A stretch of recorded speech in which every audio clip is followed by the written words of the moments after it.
Bismillahirrahmanirrahim. Assalamualaikum warahmatullahi wabarakatuh. Alhamdulillah wa syukurillah wassalatu wassalamu ala rasulillah, amma ba'd. Pertama-tama mengawali pertemuan kita pada hari ini di mata kuliah Civic Education, kita awali dengan bersyukur kepada Allah dengan melapaskan kalimah hamdalah, alhamdulillahirabbil alamin. Selanjutnya kita bersalawat dan bersalam kepada junjungan kita Nabi Muhammad beserta keluarga, sahabat dan seluruh umatnya. Allahumma salli wa sallim wa barik ala sayyidina Muhammad wa ala alihi wa ashabihi wa ummatihi ajmain. Amma ba'd.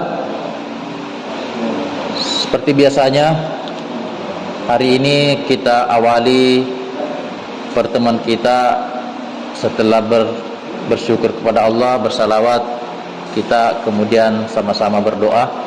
Semoga pertemuan kita pada kesempatan ini, segala apa yang kita pelajari, Allah Subhanahu wa taala mudahkan untuk kita semua menerimanya, ya. Begitu pula semoga kita bisa memahaminya dengan baik sebagaimana adanya. Rabbana syrah lana sudurana wa yassir lana umurana wahlul 'uqdatam min alsinatina yafqahu aqwalana. Amin. Bismillah, kita mulai pada kesempatan ini. Sebagaimana yang sering kita lakukan, ya, mengawali pertemuan kita pada kesempatan ini, seharusnya kita awali dengan ice breaking. Jadi, namun demikian, karena saya kira teman-teman sudah biasa melakukan yang namanya ice breaking, maka dari itu pada kesempatan ini kita tidak usah lakukan lagi, tapi dengan cara yang berbeda, ya, kita dengan cara yang berbeda. Apa maksud saya dengan cara yang berbeda? Adalah saya ingin menyampaikan sebuah riwayat, ya, yang terdapat di dalam buku atau kitab Tazkiratul Aulia. Nah, di buku itu ada sebuah riwayat yang kira-kira bunyinya seperti ini. Seorang ulama yang bernama Abu Yazid Al-Bustami, ya. Nah, ketika itu gurunya mengatakan, "Yazid, di jendela sana ada buku, tolong ambilkan saya." Tiba-tiba Abu Yazid mengatakan, "Jendela?" Maksudnya mengatakan demikian, "Apakah memang di ruangan ini ada jendela, wahai guru?" Sampai gurunya heran, kok bisa anak ini bertanya ada jendela? Nah, itu sana Yazid, katanya, di jendela sana. Kok bisa-bisanya engkau tidak tahu bahwa di ruangan ini ada jendela? Maka Abu Yazid mengatakan, "Saya selama ini datang belajar, wahai guru, bukan untuk melihat berapa banyak jendela di ruangan ini, tapi saya datang adalah untuk belajar, sehingga saya tidak pernah tertarik untuk apa-apa yang ada di sekitar saya. Karena tujuan saya belajar adalah datang ke sini untuk menuntut ilmu. Maka selama ini saya datang ke sini adalah fokus saya hanya satu, mendengarkan apa yang disampaikan oleh Anda guru." Maka pada saat itu gurunya mengatakan, "Yazid, berhenti belajar. Ya, tidak usah lagi datang ke belajar, Yazid." Biasa mengatakan, "Kenapa wahai guru?" Gurunya mengatakan, "Tamat pelajaranmu. Sudah selesai pelajaranmu. Tidak usah lagi datang belajar." Itu artinya apa? Adalah bahwa sebenarnya salah satu tujuan kita itu belajar, selain untuk menambah ilmu, sebenarnya adalah ada hal yang penting juga untuk kita pahami bersama, yaitu pentingnya namanya etika, ya. Baik itu etika kepada Tuhan maupun etika terhadap sesama makhluk, bahkan yang tak kalah pentingnya sebenarnya adalah etika terhadap ilmu itu sendiri, ya. Ilmu itu juga makhluk loh. Artinya kalau dia adalah makhluk, kalau Anda ingin menguasai ilmu itu, maka beretikalah kepada ilmu itu. Bagaimana Anda beretika kepada ilmu? Hargai ilmu itu. Cara Anda menghargainya adalah dengan apa? Fokus ketika Anda sedang berada di dalam suatu majelis ilmu. Maka ketika Anda fokus, insya Allah Tuhan akan membuat ilmu itu mudah untuk masuk ke pemikiran Anda, mudah masuk ke dalam akal Anda, otak Anda, untuk kemudian insya Allah tentunya juga akan berberkah. Itulah yang disampaikan oleh Az-Zarnuji, ya, di dalam bukunya, bahwa sebenarnya hari ini semangat menuntut ilmunya manusia itu sangat luar biasa. Tetapi kemudian dia sulit untuk mengamalkan ilmunya itu karena kenapa? Salah satunya tidak ada keberkahan yang dia peroleh dari ilmunya. Apa yang menyebabkan tidak memperoleh keberkahan? Adalah karena etikanya terhadap ilmu itu tidak terpenuhi. Maka dari itu pada kesempatan ini saya ingin agar supaya teman-teman mahasiswa semua di ruangan ini memfokuskan diri untuk belajar. Selanjutnya, karena hari ini kita akan belajar terkait satu tema, dalam hal ini Pancasila perspektif Islam, maka dari itu hal yang penting untuk teman-teman semua ketahui, bahkan kita semua sebenarnya, saya sebagai dosen dan teman-teman juga sebagai mahasiswa harus paham setidaknya adalah terkait sub CPMK-nya. Ya, sub CPMK itu saya kira kita sudah pernah belajar bersama, yaitu adalah capaian pembelajaran mata kuliah. Subnya itu berarti item-item yang kita harus ketahui setiap pertemuan. Nah, hari ini karena ini berkaitan dengan Pancasila perspektif Islam, maka kita mengupayakan bagaimana teman-teman sebagai mahasiswa mampu nantinya setelah perkuliahan ini menguraikan tentang bagaimana sih Pancasila perspektif Islam. Ya, jadi simpan ini di otaknya, bahwa tujuan saya hari ini belajar tentang Pancasila perspektif Islam, minimal setelah nanti belajar saya bisa juga menguraikannya. Tidak usah sama persis dengan apa yang saya sampaikan, tapi setidaknya poin-poinnya itu Anda bisa nanti capai. Yang kedua, mahasiswa mampu menguraikan dalil-dalil. Kalau kita bicara dalil, itu bisa saja hadis, bisa saja ijma ulama, bisa saja tentunya pastinya adalah Al-Quran ya, atau pendapat-pendapat yang lain terkait 5 sila dari Pancasila. Karena kan kita mengatakan bahwa Pancasila perspektif Islam, maka kalau perspektif Islam kita harus melihatnya bagaimana Al-Quran berbicara tentang Pancasila, bagaimana hadis berbicara tentang Pancasila, bagaimana pendapat-pendapat ulama terkait yang namanya Pancasila. Oke, itu saya kira ya. Sebelum kita lanjut, mungkin ada hal yang ingin teman-teman sampaikan terkait Pancasila perspektif Islam ini. Kalau tidak ada, kita lanjutkan saja ya. Atau mungkin ada yang ingin sedikit flashback terkait apa sih itu namanya Pancasila. Ya, silakan. Suci ya. Oke, Suci. Apa itu disebut Pancasila?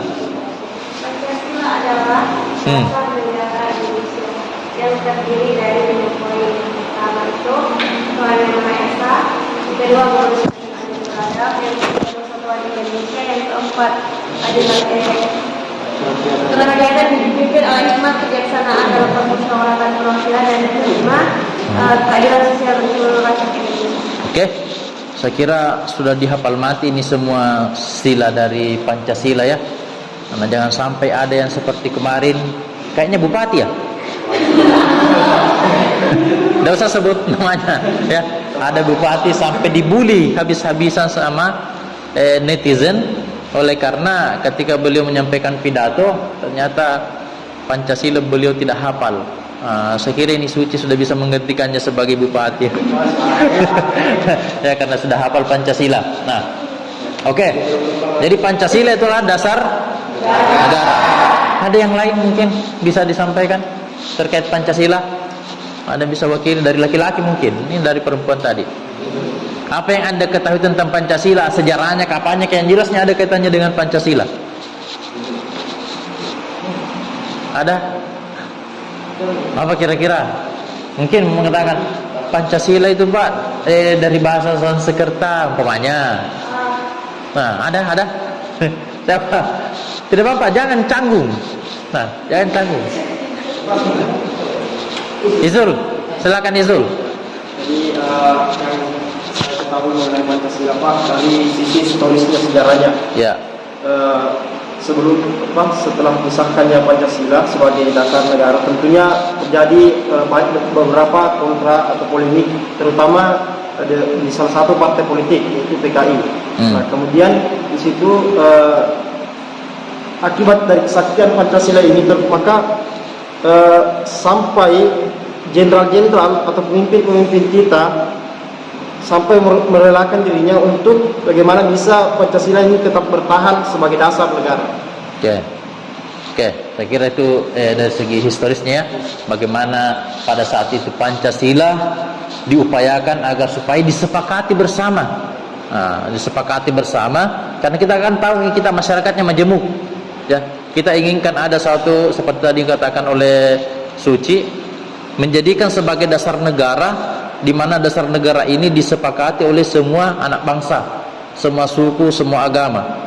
Maka banyaklah pengorbanan-pengorbanan yang dilakukan oleh para pejuang kita di masa-masa yang lalu untuk mempertahankan Pancasila ini, dan alhamdulillah hari ini kita bisa menikmatinya, ya. Alhamdulillah. Oke, selanjutnya ini kira-kira aspek penilaian. Jadi teman-teman juga harus tahu apa-apa sih yang dijadikan sebagai aspek penilaian seorang dosen dalam memberikan penilaian kepada mahasiswanya, ya. Maka dari itu, sekalipun sebenarnya ini kita sudah pernah bicarakan di kontrak kuliah, ya, pertemuan pertama, tetapi tidak apa-apa pada setiap pertemuan itu disampaikan kembali. Tujuannya adalah mengingatkan kembali, supaya teman-teman di sini fokus, bahwa inilah yang menjadi penilaian. Pertama adalah kedisiplinan. Kedisiplinan itu saya kira ada banyak muatannya, ya. Mulai dari ketepatan waktu hadir di tempat ini. Bagaimana sih Pancasila perspektif Islam? Sebelum kita ke sana, kita harus pahami dulu beberapa poin ini. Yang pertama, bahwa di antara para pemikir kita hari ini ada yang memahami bahwa Pancasila itu merupakan ideologi bernegara. Ya, jadi kata kuncinya ideologi dalam bernegara. Ideologi itu maksudnya adalah ide. Ya, ide itu ide, logos berarti ilmu tentang ide. Nah, jadi bagaimana kita bernegara, Pancasila lah yang menjadi referensi kita. Nah, itu ada yang memahami seperti itu. Ada juga yang tidak sepakat dengan hal ini. Ya, dia tidak sepakat dengan Pancasila dijadikan sebagai ideologi bernegara. Siapa yang tidak sepakat demikian? Salah satunya adalah Prof. Yusril Ihsan Mahendra. Dia tidak sepakat dikatakan sebagai ideologi bernegara. Pancasila menurutnya adalah falsafah negara. Kenapa disebut sebagai falsafah negara? Oleh karena setiap produk perundang-undangan semuanya harus digali dari Pancasila. Tidak boleh ada satupun undang-undang kita, mulai undang-undang dasar, ya, mulai undang-undang dasar sampai perdes paling tingkat bawah, semuanya harus sejalan dengan Pancasila, ya. Oke, sampai di sini mungkin ada hal yang ingin ditanggapi. Ya, silakan, Suci. Dikatakan bahwa Pancasila itu adalah sumber hukum. Ya. Nah, di poin Pancasila itu ada keadilan sosial bagi seluruh rakyat Indonesia. Ya. Tapi kenapa dalam penerapan hukum itu pernah ada seorang ibu yang mencuri susu di minimarket, terus dijatuhi hukuman 9 tahun penjara, sedangkan koruptor itu mencuri uang rakyat yang jumlahnya miliaran, tapi kenapa hukumannya hanya 4 tahun? Bahkan ada yang kalau bersikap baik itu hukumannya akan dikurangi. Oke, ya. Tapi ini bertentangan dengan surat ke-5 Pancasila. Ya, oke, saya kira ini adalah pertanyaan yang cukup bagus. Jadi Pancasila ini muatannya kan salah satunya adalah keadilan. Nah, saya kira berkali-kali saya tegaskan bahwa itu adalah integritas penegak hukum, ya, integritas penegak hukum. Kalau penegak hukumnya ini mulai dari kepolisian, kejaksaan sampai kehakiman memiliki integritas moral yang baik, ya, memiliki integritas moral yang baik, dia tidak akan memilah-milih siapa yang harus dijatuhi hukuman sekian, siapa yang harus sekian, siapa yang harus sekian, ya. Jadi itu kembali sebenarnya kepada penegak hukumnya, bukan kepada undang-undangnya. Oke, saya kira seperti itu, ya. Nah, sekarang kita lanjut. Nah, ini yang unik saya kira. Ya, ini yang saya kira sangat-sangat unik. Bagaimana seorang ulama yang merupakan pendiri NU ketika Pancasila itu sampai di hadapan beliau dimintai pendapatnya. Bagaimana pendapat Al-Mukarram? Ya, kalau bahasa kita di Tanah Bugis, bagaimana pendapat Andre Gurutta, kiai kalau di Tanah Jawa, ya, tentang Pancasila ini. Apa yang dilakukan oleh Kiai Haji Hasyim Asy'ari sebagai seorang ulama? Apa kata beliau? Ketika Pancasila datang kepada Aku meminta petunjuk Allah dengan cara apa? 1. Puasa selama 3 hari. Mengkhatamkan Al-Quran, ya, dan membaca surah Al-Fatihah hingga sampai pada iyyaka na'budu wa iyyaka nasta'in. Aku mengulanginya sampai 350 kali. Jadi Bismillahirrahmanirrahim. Alhamdulillahirabbil alamin arrahmanir rahim maliki yaumiddin iyyaka na'budu wa iyyaka nasta'in iyyaka na'budu wa iyyaka nasta'in iyyaka na'budu wa iyyaka nasta'in iyyaka na'budu wa sampai 350 kali. Beliau ulang. Setelah puasa 3 hari, aku lanjutkan salat istikharah 2 rakaat.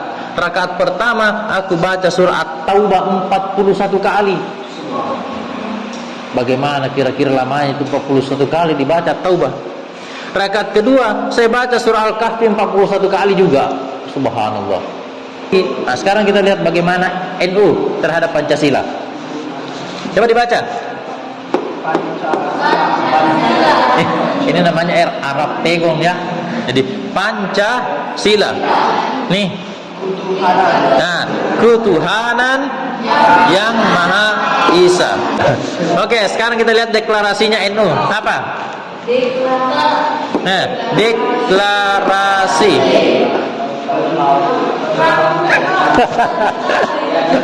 Coba, agak sebesar lagi.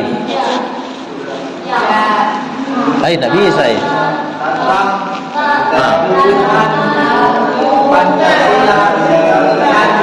Oke, yang pertama baris pertama dulu. Coba angkat tangan, siapa yang bisa? Oke, siapa lagi? Muslimin. Nah, yang baris pertama Muslimin. Deklarasi tentang hubungan Pancasila dengan Islam. Oke, baris pertama, siapa yang bisa baris pertama? Baca dulu baru angkat tangan. Pancasila sebagai dasar dan falsafah NKRI dan falsafah negara. Tunggu. Falsafah apa itu? Ini, setelah ini. Negara. Terus Republik. Oke. Nah, coba baca lancar.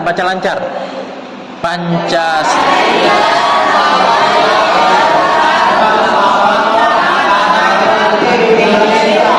Oke, coba direnungi ya, saya yang baca. Pancasila sebagai dasar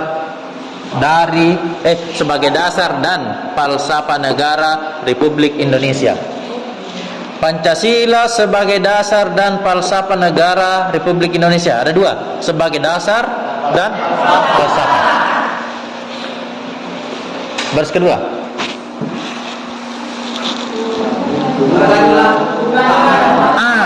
Coba perhatikan sini. Bukanlah agama.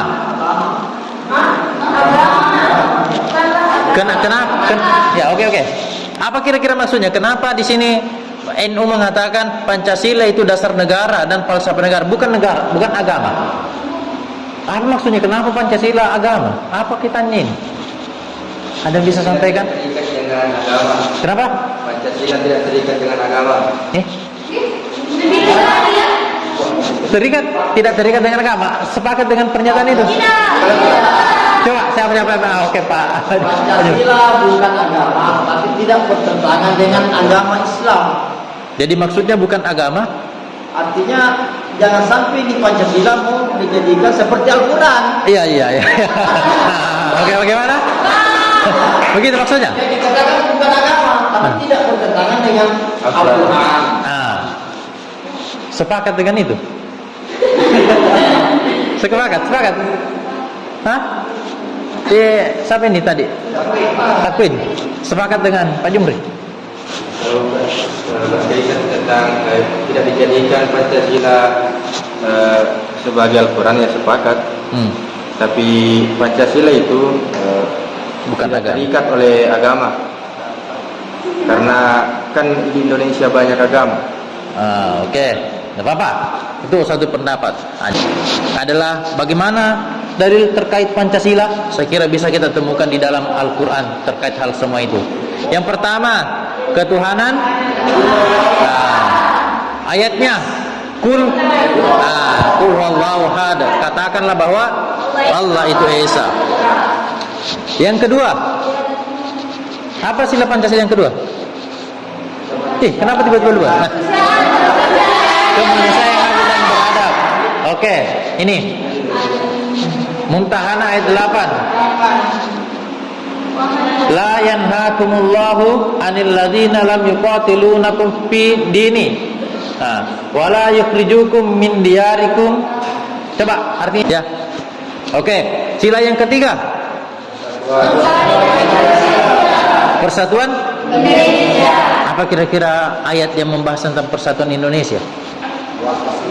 Atau jangan persatuan Indonesia, persatuan lah. Apa tadi Pak Jumri? Wa'tasimu bihablil lahi jami'a, berpegang teguhlah, tapi itu dengan konteks agama. Ayat yang lain di surah yang sama Pak, di bawahnya sedikit, ada sekitar 2-3 ayat di bawah. Wal bukan wal, di atasnya bukan wala, wal ta wal takum minkum. Yang keempat, berbicara tentang musyawarah, ayat tentang musyawarah. Wasyawirhum bil amri. Awalnya ayat itu adalah fabima rahmatim minallahi lintalahum walau kunta faddan qalidal qalbi lam faddu min haulik fa'fu anhum. Kemudian wasyawirhum bil amri. Ya, Allah Subhanahu wa taala meminta Nabi Muhammad pada saat itu agar supaya bermusyawarah dengan siapa? Dengan non muslim. Bayang. Yang kelima, keadilan sosial bagi seluruh rakyatnya. Apa ayatnya? Keadilan. La yajrimannakum syana'anu qaumin ala alla ta'dilu. Janganlah karena kebencianmu terhadap suatu kaum sehingga membuat engkau tidak berlaku adil kepada mereka. Jangan karena benci kepada Yahudi sehingga ketika ada kasus yang menimpa orang Yahudi yang mana Anda berposisi sebagai hakim dan muslim, Anda kemudian tidak berlaku adil kepada mereka. I'dilu, kata Tuhan, berlaku adillah, fa innahu aqrabu littaqwa. Huwa aqrabu littaqwa, karena berlaku adil itu mampu mendekatkanmu dengan Tuhan, dengan takwa kepada Tuhan. Oke, silakan. Ada mungkin yang ingin bertanya sebelum kita akhiri? Saya persilahkan. Siapa? Suci lagi, ada mungkin yang lain? Yang lain yang belum bicara? Hizur tadi sudah, Muslimin sudah, Takwin sudah, Pak Jumri sudah, Suci juga sudah. Ini siapa? Saya ulang namanya. Indah Mayangsari. Indah. Silakan. Tadi Ustaz dijelaskan bahwa Pancasila itu merupakan dasar negara. Dan telah Ustaz jelaskan bahwa ada saja pihak-pihak yang tidak menyetujui jika Pancasila itu dijadikan sebagai dasar negara. Lantas bagaimana akhirnya sehingga Pancasila itu dijadikan sebagai dasar negara? Bagaimana apa? Oh, berarti historisnya ini dipertanyakan ya? Jadi sebenarnya karena negara kita, bagaimana perjalanannya sehingga kemudian disepakati begini. Pancasila memang ada yang tidak menginginkannya sebagai dasar negara, karena kita menganut demokrasi dari sejak dulu. Sebenarnya musyawarah yang diterapkan sehingga suara terbanyaklah yang diterima. Makanya dalam perjalanannya kemudian Pancasila inilah yang menjadi dasar negara kita. Oke, masih ada yang lain? Oke. Suci. Dikatakan bahwa Pancasila itu sila pertamanya ketuhanan yang Maha Esa. Apa sih maksud dari ketuhanan yang Maha Esa? Karena kita tahu bahwa agama lain ada yang Tuhannya seperti Kristen, Trinitas. Oke, saya kira kita sudah tangkap ya jawabannya. Jadi terkait hal itu, karena tidak memungkinkan saya menjawabnya secara keseluruhan, saya arahkan mungkin ini untuk membaca buku Dr. Adian Husaini Ini salah satu buku. Silakan kalau ada nanti mau pinjam, saya pinjamkan selama seminggu. Pancasila bukan untuk menindas hak konstitusional umat Islam. Ya, apa sih sebenarnya maksudnya? Di dalam buku inilah dijelaskan bahwa ada orang yang sepakat ketuhanan yang Maha Esa itu untuk umat Islam. Ya, ada yang mengatakan seperti itu. Tetapi di sisi lain ada juga non-muslim Kristen yang mengatakan umat Kristen kalah karena ketuhanan yang Maha Esa itu miliknya orang Islam. Tapi di sisi lain ada juga yang menafsirkan bahwa tidak, sekalipun ketuhanan yang Maha Esa itu sebenarnya ditujukan untuk semua agama. Ini juga satu buku yang teman-teman bisa baca, karangan seorang pemikir Indonesia yang sangat produktif. Beliau seorang Muhammadiyah, tapi luar biasa pemikiran kebangsaannya. Beliau adalah Prof. Ahmad Syafi'i Ma'arif yang meninggal baru beberapa bulan, sudah tahun lalu ya? Ya, beberapa bulan yang lalu kayaknya. Ini juga luar biasa. Jadi di sini Anda akan disuguhi bagaimana perdebatannya di konstituante pada saat itu terkait Pancasila. Bisa dipinjam nanti nih. Kalau yang ini Islam yes, khilafah no, saya kira ini adalah bagaimana menguatkan pemahaman kita bahwa sebenarnya Indonesia, kalau dikatakan ya, setuju tidak Indonesia menjadi negara Islam? Kalau saya katakan begini ya. Oke, begini. Oke, tidak apa-apa, sampaikan dulu Pak. Kenapa tidak setuju? Saya tidak setuju Pak, karena Indonesia adalah majemuk. Majemuk. Artinya bukan Islam semuanya. Sekiranya semua Islam, Ya. bisa kita. Oke, ada yang lain? Kalau saya Akid Siraj itu saya kira tidak ada konsep negara Islam. Oke. Yang ada bagaimana kita mengembangkan Islam dalam bernegara. Iya. Oke, ada yang lain? Apa artinya negara Islam kalau kita tidak amalkan Islam? Ya, tidak cocok jadi negara Islam Indonesia karena majemuk, dan di sisi lain Islam tidak punya konsep dasar bernegara. Ya. Oke. Nabi kata beliau tidak pernah menciptakan negara Islam. Ada yang lain? Ada yang lain yang belum bicara ini? Silahkan. Oke, karena waktu membatasi kita, saya ini saja sampaikan saja bahwa kalau saya secara pribadi tanya, setuju tidak Indonesia menjadi negara Islam? Saya tegas mengatakan setuju. Tapi masih ada pertanyaan selanjutnya yang harus dijawab. Negara Islam seperti apa? Maka saya harus katakan negara Islam seperti saat ini. Sekarang sudah Itu. Iya.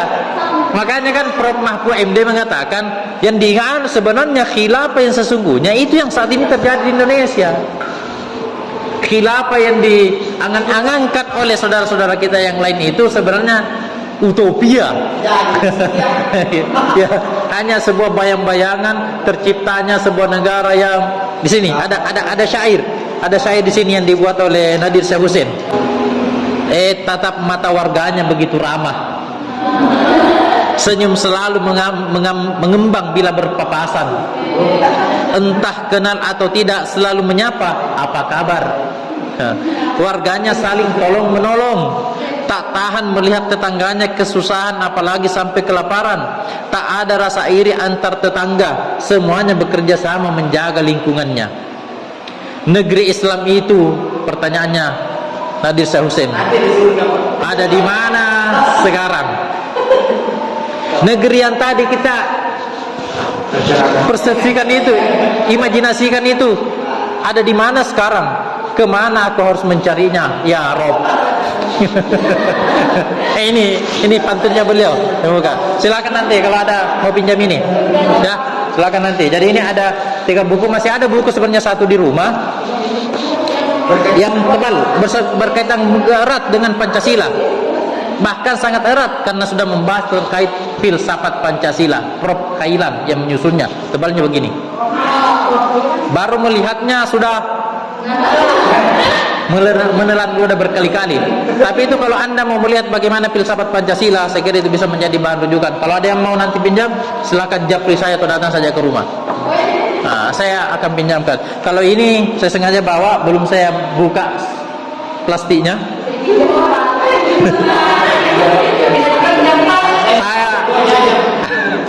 Saya sampai tadi malam saya sudah gelisah mau buka bukunya. Saya ingat, jangan deh, saya mau buat kesan supaya buku ini saya buka di hadapan teman-teman semua. Makanya saya buka ini buku. Bismillah. Nih, masih ada harganya. Sayangnya, oh ya betul, 103.500. Saya masih tidak berpikir.